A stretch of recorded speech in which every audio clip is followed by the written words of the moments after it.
అక్కడ ఏంటి? అసలు జెనెటిక్స్లో ప్రొడక్షన్ చేశాను, తర్వాత బయాలజిక్స్కి వచ్చాను. అక్కడ బయాలజిక్స్లో స్టార్టింగ్లో నేను సెక్యూరిటీగా కూడా జాబ్ చేశాను. అక్కడ దాని తర్వాత అడ్మినిస్ట్రేషన్కి వెళ్ళాను.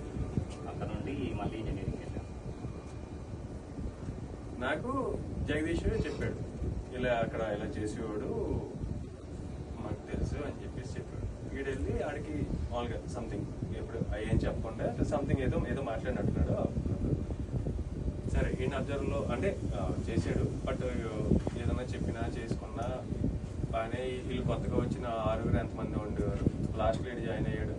జాయిన్ అయ్యి మొత్తం మీద ఫస్ట్ ఒక 3-4 ఏళ్ళు నాకు ఎక్కడ ప్రాబ్లం లేదు. షిఫ్ట్లో ఉన్నప్పుడు లేకపోతే అక్కడ మేజర్ ఏం ప్రాబ్లం లేదు. చిన్న చిన్న ప్రాబ్లమ్స్ ఉన్నాయి కానీ ఏం ప్రాబ్లం అంతా అయిపోయింది.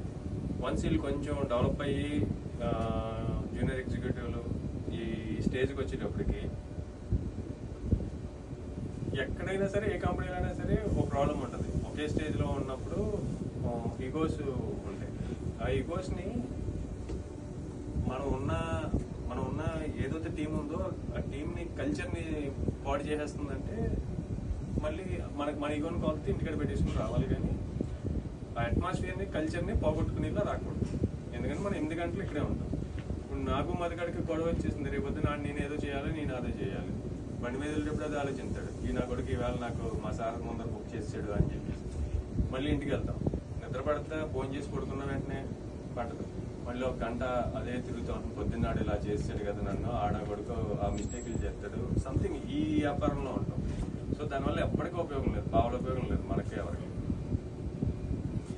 జూనియర్ ఎగ్జిక్యూటివ్ అక్కడి నుంచి